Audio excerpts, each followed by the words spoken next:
Bonjour à tous et bienvenue chez Bourse Profit pour cette nouvelle vidéo. Aujourd'hui, on se retrouve pour la présentation d'un indicateur technique qui s'appelle le stochastique. Donc un indicateur très utilisé, très populaire et qui fait partie de la famille des oscillateurs, comme le RSI. Donc on a déjà fait une présentation du RSI et on peut voir qu'il y aura quelques similitudes avec l'indicateur du stochastique. Donc voilà, ce sont des oscillateurs bornés, donc voilà, il y a quand même des similitudes. Maintenant, ils se tradent un petit peu différemment, mais c'est toujours bien de voir la vidéo si vous ne l'avez pas vue. Alors maintenant, dans notre première partie, comprendre le stochastique. Donc de quoi est constitué le stochastique? Il est composé de plusieurs courbes, donc de deux courbes qui peuvent évoluer de 0 à 100. C'est un oscillateur borné, tout simplement de 0 et de 100. Dans cette zone de 0 à 100, on va voir qu'il y a justement trois zones, avec une zone de surachat, une zone d'équilibre et une zone de survente. Alors la zone de surachat, c'est au général au-delà des 75 ou des 80, donc de 80 à 100 ou de 75 à 100. Et la zone de survente, excusez-moi, c'est la zone en dessous les 20, donc de 0 à 20 ou de 0 à 25. Alors pourquoi 75 ou 80, 20 ou 25? Ça dépend tout simplement du paramétrage que le trader va choisir. Mais ça peut, si vous prenez les paramètres par défaut, ça va être différent d'une plateforme de trading à l'autre.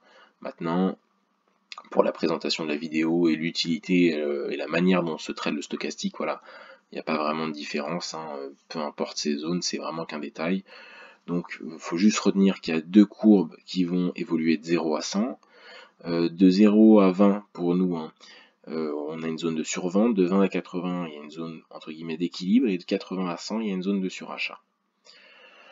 Maintenant, comment se calcule le stochastique? Donc c'est un calcul un peu complexe, mais qui peut être assez intéressant. Alors le stochastique, on va nommer deux variables qui s'appellent pourcentage K et pourcentage D. Alors c'est pas nous qui les avons appelés comme ça, mais voilà, quand on s'intéresse au calcul du stochastique, on définit deux variables pour les deux courbes qu'il y a, et toujours on les nomme toujours pourcentage K, pourcentage D, donc nous on ne reprend que le nom de ces variables-là. Pourcentage K est généralement représenté en bleu, pour nous ce sera le cas, et pourcentage D en rouge. Donc pourcentage K, pour le calculer, tout simplement, il faut appliquer ce calcul que les plateformes de trading calculent automatiquement. Donc on multiplie 100 au prix de clôture moins B sur H moins B. Que signifie H et B? C'est tout simplement le prix le plus haut pour H et le prix le plus bas pour B sur le nombre de périodes que le trader définit. Donc si vous prenez les paramètres par défaut, c'est 14. Donc voilà, c'est comme une moyenne mobile. Quand on fait une moyenne mobile de 20, une moyenne mobile 20, on va faire la moyenne des 20 dernières bougies. Là pour H et B, si on prend 14, on va prendre le point le plus haut, le point le plus bas de ces 14 dernières bougies. Donc c'est un paramètre, soit vous utilisez le stochastique par défaut, donc vous aurez généralement le stochastique avec 14, ou soit vous pouvez changer pour un peu plus de réactivité, de rapidité, ou un peu plus de lenteur, enfin ça dépend de vous, mais je vous conseille de laisser ces paramètres par défaut qui sont déjà très bien. Donc ça, c'est de cette manière-là qu'on calcule pourcentage K, donc la courbe en bleu qu'on va voir juste après.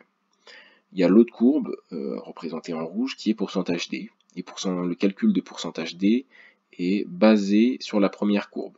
Donc D est basé sur K. K, c'est un calcul indépendant, on applique ce calcul-là, et D est basé sur K. Donc D, en fait, c'est tout simplement la moyenne mobile basée sur la courbe K. Donc voilà.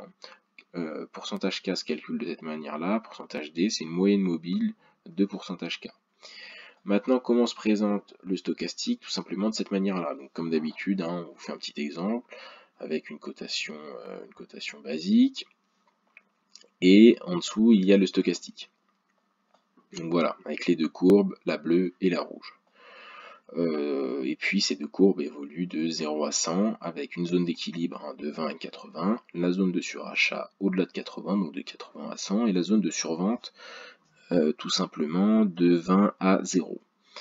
Et puis on voit que voilà, ces deux courbes-là bougent quand même avec une certaine proximité, et on voit qu'il y a une courbe rouge qui fait un petit peu moins, qui fait des mouvements plus doux et qui fait des mouvements moins bruts que la courbe bleue. Et c'est d'ailleurs un peu le but de cette courbe rouge qui est basée sur la courbe bleue. C'est tout simplement qu'elle va permettre un peu de lisser toutes les fluctuations un petit peu brute de K. Donc voilà, on voit que la courbe rouge, voilà, là elle est arrondie, alors que la courbe bleue forme plus des pics. Donc voilà pour la manière dont se présente tout simplement le stochastique. Maintenant le stochastique, il va se trader différemment si on est dans un range ou si on est dans une tendance. Alors ça dépend un petit peu des traders, hein. Chacun peut l'utiliser dans différentes stratégies avec voilà, de manière assez différente. Maintenant, il peut être utile pour les ranges. Pour les tendances, ça peut être un peu différent parce qu'en fait, quand une tendance est clairement déclarée, on va se retrouver, donc si on est dans une belle tendance haussière, hein, on va se retrouver facilement en zone de surachat. Si on est dans une tendance baissière, on va se retrouver très facilement en zone de survente. Maintenant, si on est dans une tendance baissière et qu'on est dans une zone de survente, ça ne veut pas forcément dire qu'il faut passer à l'achat, hein. Donc c'est pour ça que voilà, les zones de surachat et de survente vont pas avoir la même valeur si on est dans un range que si on est dans une tendance. Donc il faut apprendre à le trader de manière un petit peu particulière en fonction justement de ces cas-là. Maintenant, voilà, on peut l'adapter pour plusieurs types de trading, parce que c'est quand même un indicateur assez complet. Donc ça, c'est pour le stochastique, pour cette première partie, le comprendre. Maintenant, l'utiliser, hein, on va vous donner quelques petits trucs qui vont vous permettre tout simplement d'utiliser le stochastique. Alors, quels sont les principaux points à regarder pour analyser l'indicateur technique du stochastique? Alors tout simplement, d'abord c'est les zones. Comme on l'a dit tout à l'heure, les zones de surachat, les zones de survente, et voilà, tout simplement où se situent de 0 à 100 ces courbes-là au moment où on analyse le prix. Ensuite, il y a le croisement entre les deux courbes, parce que les courbes bleues et rouges aussi, elles oscillent entre elles. Et puis ensuite, il y a un classique des oscillateurs. Donc si vous avez vu notre vidéo sur le MACD ou sur le RSI, vous savez déjà ce qu'est une divergence haussière, une divergence baissière. Et donc, on va les expliquer également dans cette vidéo. Et donc voilà, les divergences s'appliquent également sur le stochastique. Un principe de base, quand on utilise le stochastique, c'est de privilégier les achats en période de survente et de favoriser les ventes tout simplement en période de surachat. Maintenant, bien évidemment, on va pas, comme je l'ai dit tout à l'heure, acheter quand on est en survente ou vendre quand on est en surachat. Ça, c'est entre guillemets la théorie. Maintenant, voilà, on ne traite pas ces zones-là de cette manière-là, hein, mais ça nous donne, enfin, de cette manière, on va pas prendre les informations brutes telles quelles, mais on va s'en servir tout simplement dans notre analyse. Donc, pour analyser correctement le stochastique, il est également intéressant de regarder le croisement de ces deux courbes, donc de K et de D. On peut mettre un signal de vente, donc bien évidemment quand je dis signal, ça ne veut pas dire qu'il faut prendre à la vente dès qu'il y a ces deux caractéristiques-là, mais que voilà, ça peut nous indiquer qu'il faut se concentrer plus sur une vente quand on va voir ça. Donc tout simplement, un pourcentage K, excusez-moi, va croiser à la baisse D. Et le mieux, c'est que ce croisement se fasse en période de surachat. Pour un signal d'achat, c'est l'inverse. C'est K qui va croiser à la hausse D. Et le mieux, c'est que ce soit tout simplement dans la zone de survente. Également, ce qu'on peut regarder, hein, il y a un autre élément qui peut être intéressant, c'est regarder les croisements avec la ligne 20 et la ligne 80. Quand on croise, quand on rentre en zone de survente, quand on rentre en zone de surachat. Ça peut être assez intéressant à regarder. Donc là, on prend bien évidemment un exemple où ça marche, mais c'est pas le cas tout le temps, hein. Là, voilà, c'est pour vous montrer que ça peut avoir une valeur assez significative. Maintenant, il faut rajouter d'autres éléments dans sa stratégie si on veut construire une stratégie avec le stochastique. Là, on voit tout simplement que D va croiser K à la hausse, et le tout dans une période de survente. On est très très bas, hein. Et puis voilà, on voit que c'est pile au moment du retournement de tendance. Donc là, il y a une tendance baissière bien établie, et là, ça nous indique un changement de tendance qui est brutal et qui va s'opérer, et on voit tout le potentiel haussier qui est vachement propre, vachement beau. Maintenant, voilà, c'est pas tout le temps comme ça, bien évidemment. Il faut pas, voilà, le trader d'une manière vraiment, faut pas rester simplement sur la théorie. Également, comme je l'ai dit tout à l'heure, il faut faire attention à ne pas trader pareil le stochastique en fonction de la tendance ou du range, Parce que quand on est en tendance haussière, ben, on est facilement en zone de surachat. Et en fait, en tendance haussière, quand on est dans du surachat, ça ne veut pas forcément dire qu'il faut vendre, mais plutôt qu'il est trop tard pour acheter en fait. Par exemple là, on est à cet endroit-ci, donc on est encore au début de la tendance haussière. On est déjà en période de surachat. Est-ce que ça veut dire qu'il y a un retournement de tendance qui va se passer et qu'on va passer à la vente dès maintenant? Pas du tout. La tendance haussière vient de commencer, alors ça pourrait être qu'une correction de tendance, mais c'est pas le cas. Donc voilà, on a déjà un point très haut, on est en zone de surachat. Ça ne veut pas dire, voilà, la tendance vient de se retourner, qu'il faut déjà vendre. Ça peut juste vouloir dire qu'il est trop tard pour acheter et qu'il ne faut peut-être pas se positionner à l'achat. Laisser le mouvement couler et prendre voilà, une position plus tard. Ça peut vouloir dire ça. Donc ça peut être dans une tendance clairement définie. Maintenant, il faut justement réussir à valider, à vérifier, à identifier une tendance. C'est vrai que dans un range, une zone de surachat, une zone de survente n'aura pas la même valeur. Et puis enfin, on a les divergences.